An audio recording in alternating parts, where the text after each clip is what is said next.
Back to school in ways that have never been done before. How's your school year going, everybody? Because I find I have to put my shirt in the dryer halfway through the day of teaching virtually because my armpits are sweating so much because, well, there's a lot of stress going on. So let's talk about this. Talk about first week back. I know some of you have been back for like 2 months, but first week back for me of virtual teaching. I had to write myself a whole list here. There's a lot going on. And as a matter of fact, as I'm filming this on my phone, there are a million pop-up texts because the whole 9th grade team just keeps talking and talking and talking and talking because there's a lot to talk about. So look, I wrote a list, and I hope I get through all of this stuff, but you know, maybe I won't. And so maybe I have to come back and like revise this or something like that. I also have this weird lighting situation going on because the sun is setting right here and it is beaming me in the eyeballs. So I'm about to pull a Casey Neistat and like put on sunglasses and do this. But now I look like I play beach volleyball. Glasses are so squeaky. I don't understand it. All right, so let me give you a little picture of what's going on this year in my classroom. We are 100% virtual for now. At some point at the end of November, they're going to reassess. I'm not really sure what happens at the end of November. Some kind of magic comes over the land and coronavirus goes away. Maybe, I don't really know. I don't know enough about it because I stopped watching the news because everything on there is sad and depressing. So I just stopped paying attention. So school doesn't, my first class doesn't actually start till 9 a.m., but I have office hours from 8 to 8:45. And then we have homeroom from 8:45 to like 8:50 or something like that.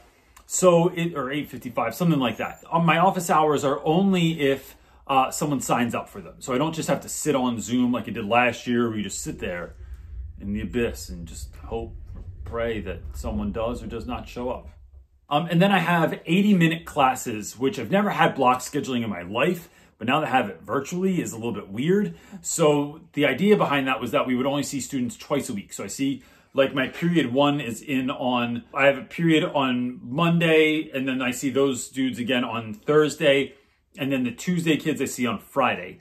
Wednesdays we have off and they're filled with meetings, like department meetings every week, 9th grade level meetings every week, admin meetings every week. There's a lot of meetings going on. And then in between that, we're supposed to be like doing work and grading stuff and all this other stuff. Haven't really figured out the whole Wednesday thing yet because it's kind of a nightmare scenario. If you can hear that, you know, I'm working from home now.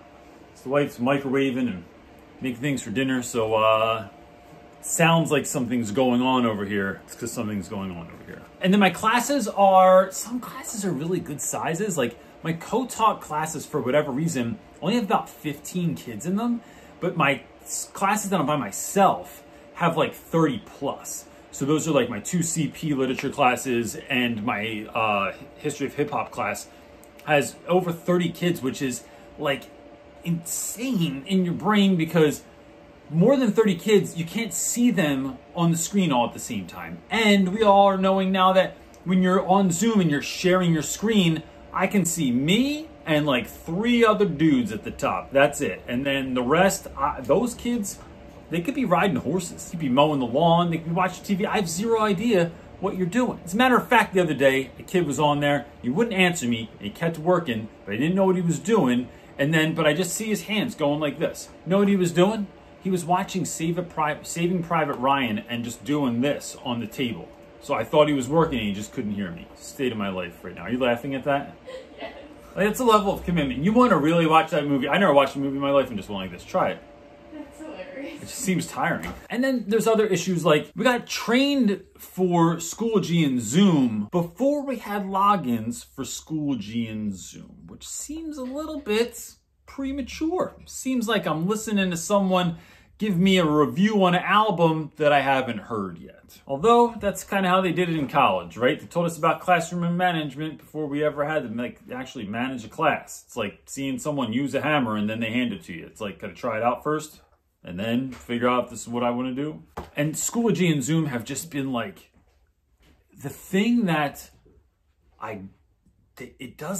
Schoology doesn't seem so intuitive. I think I like Google Classroom better, but Schoology is like easier for the students and their families. Like everything's in one place, which I get that. And I do like that aspect of it.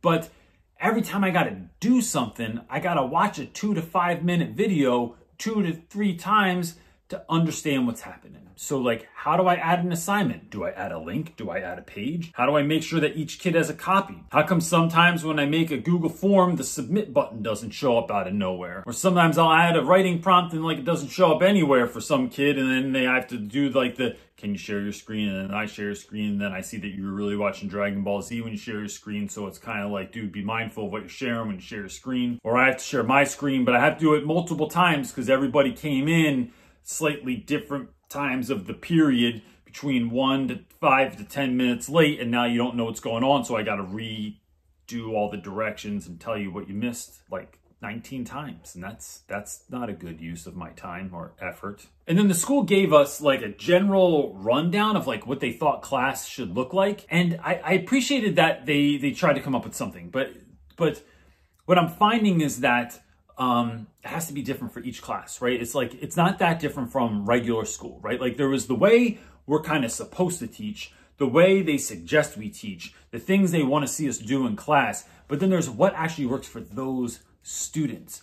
So for instance, one of the things that the school suggested was that we have a pre-made video at the beginning of every class that kind of runs down what kids are supposed to be doing. And while they're doing that or watching that, we can take attendance because they want attendance in the first 5 minutes, which sounds like a good idea. But when students go to the wrong class, and to be honest, I've gone to the wrong class several times. Today I went to period 2 Zoom and I wondered where everybody was.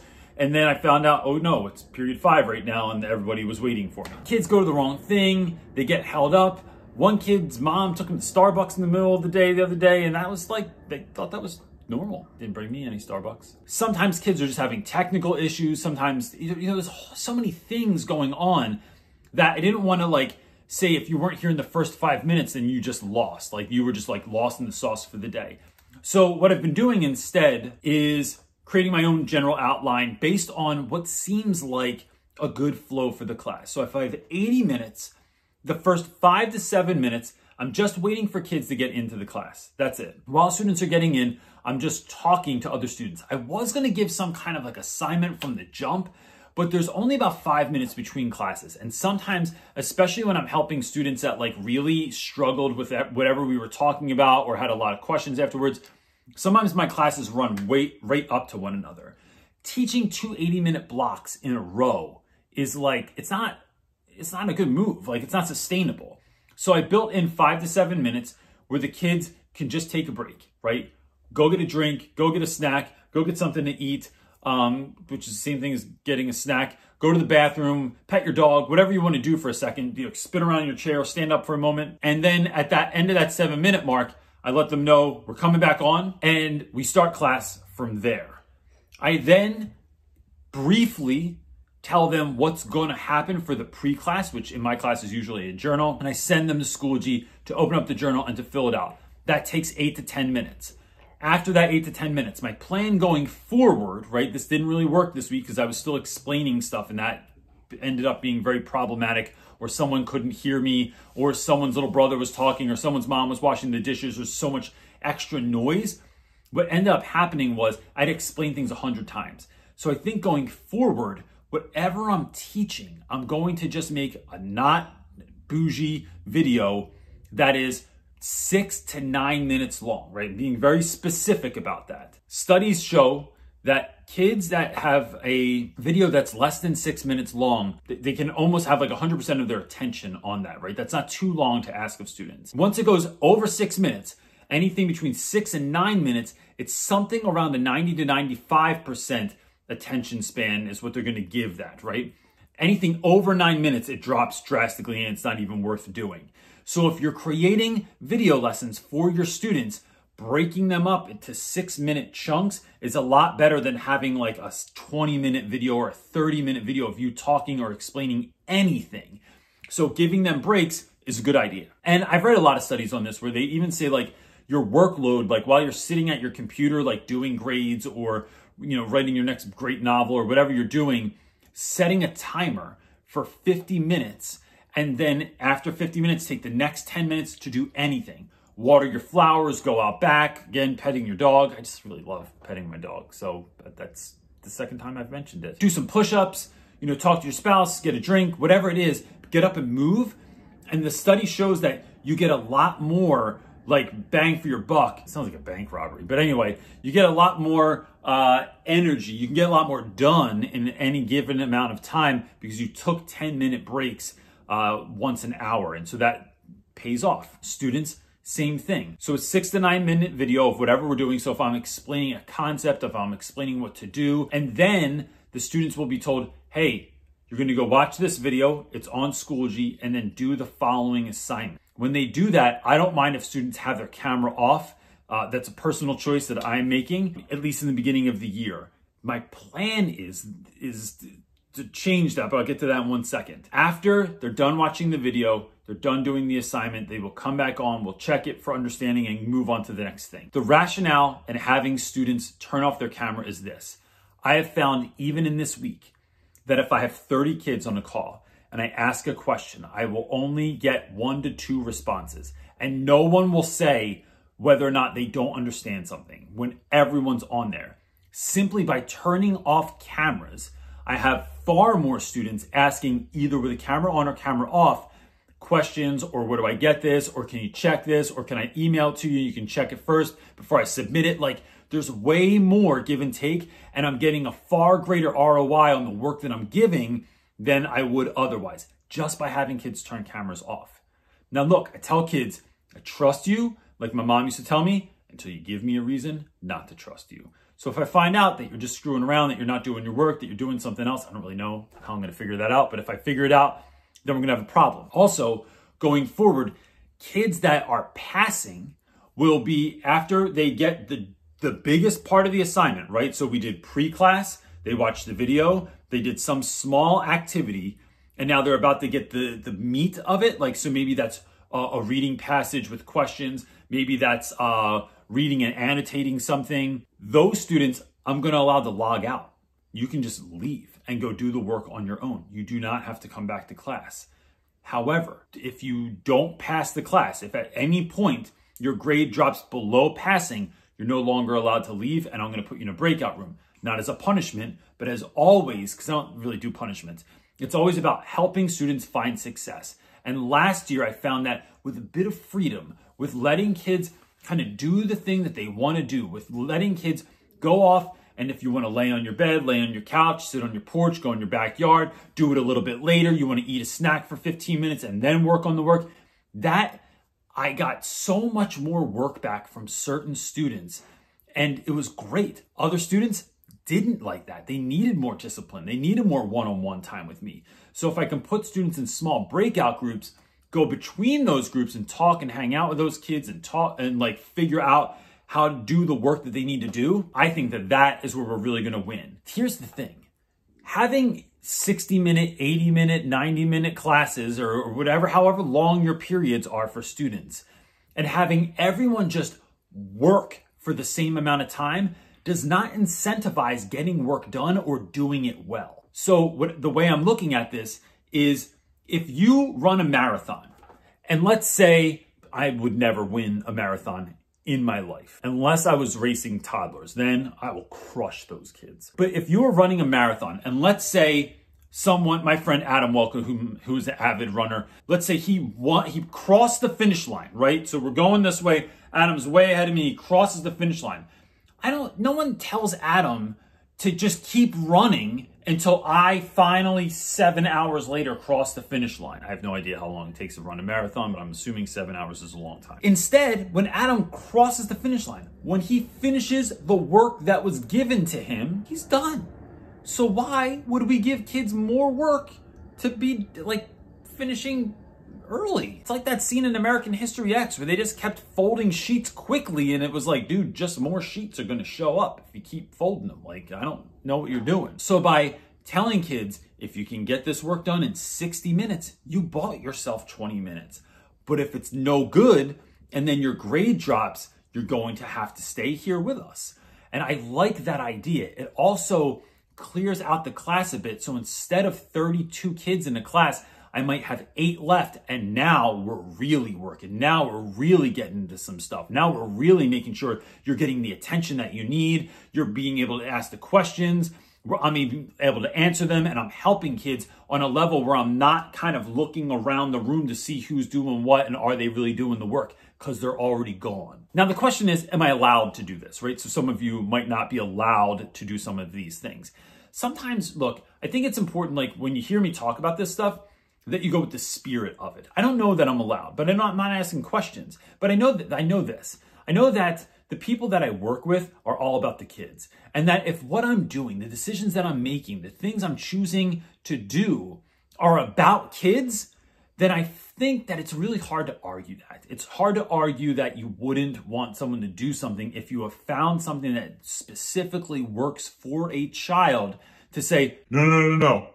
We want them to do it this way. And it's like, that doesn't always work. Because I think part of the problem right now in so many schools, and I say this because in our Facebook group, Real Rap with Reynolds Teacher Talk, I'm seeing it in mentor calls that I'm doing and just other calls that I'm doing with schools and working with schools to try and help them come up with good systems. It is seeing that a lot of schools were taking one model of what school looked like. And now it's virtual or hybrid, or we're still in person and we're pretending it's the same game. It's not the same game. It's completely different. I feel like I've been playing in-person basketball my entire life, and now all of a sudden I've been handed an Xbox controller and 2K. And I don't know the buttons. I can't figure out how to work this there, how to turn it on. Where's the game? People, they don't give you the game anymore. You got to get it online. You don't even own like a disc or a cartridge or anything like the old days. You had to blow into that Nintendo cartridge to make it work. There's no blowing in the cartridges anymore. It's probably better for everybody, but apparently that never really worked anyway. But anyway, I digress. I think this year it is about us figuring out what works for our students and then doing that and having the courage to do that.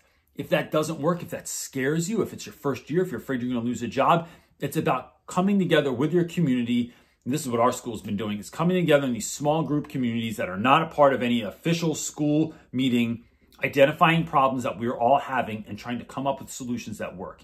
And then for some of those really big problems that are like seismic, we are not just identifying problems and going to admin with the problems, we're trying to have answers. Because my guess is admin is dealing with problems on an astronomical scale that they've never had to deal with before, trying to figure out compliance, trying to make sure that they're getting credit for the days and the hours that they're in school, trying to make sure kids are showing up. So the last thing anyone needs is us showing up with problems, but us instead identifying problems and saying, we've even come up with 1 to 4 alternatives on how we can solve this. And our school has been really receptive to that, which has been really wonderful in the beginning of the year. So besides that, my plan was to, for my own self-preservation this year, was to not do any work after school was finished. And that is apparently not possible. I don't know why I thought it would be possible, but what I'm still doing is limiting the time that I'm allowed on. So I teach, my block schedules leave me off at 2 p.m. every day. School goes later than that, but because I teach like several in a row, I get to be finished at 2. So I still work from 2 to 4. And then I divide that time up. So I usually take like 10 minutes off or something like that. I go in, kiss my kids, pet my dog, say hello to my wife, get a drink or something like that, stretch my legs. And then I come back and work till about 4 o'clock. Sometimes it's a little bit longer than that if I'm like in the middle of something and almost done, but I'm trying to prep for the next day. I then have been getting up early in the morning, around 6:30, go through my regular morning program of like reading, meditating, praying. Now I'm doing this slow carb diet with this whole nother activity where I have to consume like 30 grams of protein in the first 30 minutes I'm awake. So I drink this disgusting organic chocolate-ish shake it tastes like somebody forgot your birthday. That's what it tastes like.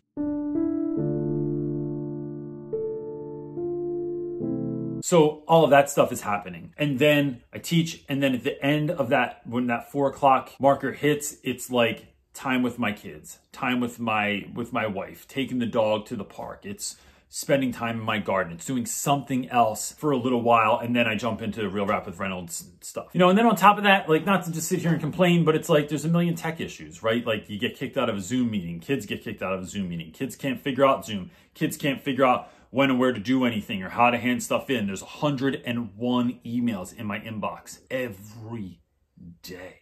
And, in school, like, I'm intuitive, man. So like this, we read students' faces to see, Are you getting something? Are you not getting something? And on Zoom, you can't always do that because what you're really doing is looking at everyone's foreheads and ceiling fans. And my homies are gone. Action slide. That was the least amount of sliding. You really thought you were an anime character there for a minute. I thought it was going to be Action Jacks. I remember I had metal on my foot, so it didn't work out. Nope. Yo. It's your boy. Ham. Hello. I could see you owning a really good fruit stand. A good fruit stand? I was thinking about one of those bulls. Right. I was thinking about one of the guys. Cucumbers. 3 for $1. I was thinking about one of the guys at the farmer's market that like makes you really uncomfortable. I'm just going to be them. Yeah, that's not really good for customer service, I don't think. But how's your day, cheesesteak? It was pretty good. I've been touched all day. You've been what? Well, it's kind of out of context, but I'm wearing a really fluffy jacket. Because you look like a Build-A-Bear today, Yeah. that's why. I literally... This is a particularly... It looks really cozy. I feel like I would just fall asleep if I put that on. Lunchtime. Kev, I'm doing the whole video today on my phone. Okay. So, what's for lunch today, Kev? Pretzels, chocolate milk, you know. Is that because we're in Philly that we have soft pretzels for lunch? Yeah, that would be about right. Okay. And then Muppets over there. I don't even know what I heard about. It's my whole life right here. Right, like I don't see any of my students that like those. Seeing my staff that I love, seeing the students that I've taught before that would just fill my room, like they're just gone and they're not there, and they bring you so much energy, especially on the days that are long and difficult, to just like have someone come in and ask how you're doing or tell a joke or goof around and you squirt them with a water pistol or blow bubbles or whatever you're doing. It's just so fun. And this year that doesn't happen. I'm alone in my laundry room all day on the computer looking at tiny little kid faces, or at least looking at their foreheads and their ceiling fans. But alas, the pros of this year. Gang, I haven't been wearing real pants all week. I've been rocking pajama bottoms or sweatpants with a shirt and tie on the top. Bam. It's like dressing like a mullet. Business on top, party on the bottom. I get to eat lunch with my kids. Now, I don't get to eat lunch with my students this year, but I get to eat lunch with my own children. We go in, we watch a couple of YouTube videos, we eat lunch together and laugh, and then I go back to work. And that's been really great. Class not starting till 9 a.m. I don't know why we ever did anything other than this to begin with. It's wonderful because I still get up early in the morning. It just means I get more time. So every morning, my wife and I sit in the garden and have breakfast together, or have, well, now we have breakfast together because we have to eat 30 minutes since we got up. But we have coffee in the yard, and it's really beautiful, and it's really crisp and fall-like at this time of year. So me and the not-so-secret wife and Marley and the dog all sit outside, and it's been really great to have just like that little bit of extra time in the garden, unless I have an appointment to be out there until class starts at 9 a.m. I don't have to commute this year. And to be honest, I liked my commute home, but it was because going to school, I always just want to get there and rock and get done and like get to business. But coming home was a wind down time. But now I just kind of like that extra 30, 60 minutes, depending on the traffic, to just like be with the family. Like as soon as I'm done, I can just like walk into the kitchen, be with the family. And that's a great thing to be able to do that. And maybe one of my favorite things is my dog literally lays with me all day. If he's not laying on my feet during class, he's laying behind me or next to me, and he comes in and checks on me all the time. And I don't know what my dog's gonna do when I go back to school. Yes, big stuff today, Gidget. I got big plans. I'm gonna sit here and I'm gonna wait for Reynolds. come back. Oh, that sounds exciting. I'll be honest with you. I don't know. I think he's going to miss me terribly, and I might miss him. Actually, I don't know what my whole family is going to do when I go back to work. Although, since I am in the laundry room and right next to the kitchen, my wife can't like do laundry or wash dishes during school, which is problematic. The other day she was making bacon and kids thought it was raining at my house. That was a real thing that someone asked me. Reynolds, what's happening at your house? Or whenever the dog tries to eat the mailman, it's like, guys, we're living in real life right now. Like this is, we're in my house space. And so life gets real. I want to end the video with this. I've been getting questions a lot, especially on Sunday Night Teacher Talk, which is at 1 p.m. every Sunday here on YouTube. We do a live video about how do you keep from getting burned out, or what do you do if you're already burned out this year? And I think that more than anything, this is what folks have to be focusing on this year. This is a mental game this year more than any other year in history. Now that's whether you're teaching in person, you're teaching hybrid, or you're teaching virtual. The reason I say that is because if you can keep your mind right we're going to be able to ride this year out. It feels very much like I'm sailing a ship that has a hole in it. And school wants it to be as rigorous as ever. And I don't think that's possible. I think we're going to survive the storm. And in some ways, I think we can really thrive this year as well. But I can't fix the boat and sail the boat at the same time. So when fixing the boat, it is getting myself ready. It's waking up earlier, because I'd rather be a little bit tired and wake up earlier and read, meditate, pray, have coffee with my wife, think about my day. And then right before school starts, I come back to this space. Sometimes like light a candle to just make it smell delightful. I put on the right music to get myself pumped up for the day. I get my things organized. I make a quick list. It takes me about 15 minutes and then I'm ready to go. The other thing is identifying, actually writing down things that you enjoy doing that bring you energy, right? That fill your cup back up. Because no one, like my friend Elise says, no one's going anywhere when there's no gas in the tank. So you have to fill up your tank. But it's important to think about how is that going to happen? And so I think that, my pastor said the other day that there's a strong distinction between self-sacrifice, which teachers are known for, and self-destruction. And what you don't want to do is put yourself into a place where you are crumbling and you can't get back out of it. You can work hard, but then you have to do something to offset that. And that's not just Netflix and chill. I think on Friday, when you're done work, what you should be doing is actively going out to dinner, going out with friends for a drink, having a Zoom drink session with people, or having coffee or tea if you don't drink, or just having a happy hour. That's just you being happy for an hour with people.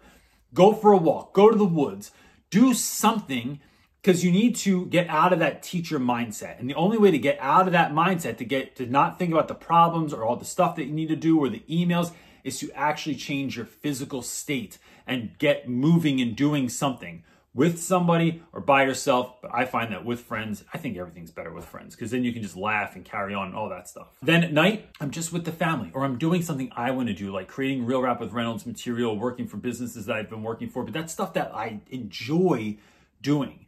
On the weekends, I do have time carved out to do work, but Saturdays are family day. It's also my cheat day right now, where I get to eat anything that I want. But like this Saturday, we went and got like pumpkins and corn stalks and hay bales for the yard and for the front porch to decorate. We spent time together as a family. Like the kids had their friend over, like the family that we're quarantining with, like their kid came over, and it was really nice and not stressful. Then on Sundays, like maybe consider, like if you do show up for Sunday night teacher talk, like showing up at 1 p.m. Eastern Standard Time. And then after that, like let that fill you up a little bit, and then set just an hour or two to prep for the week.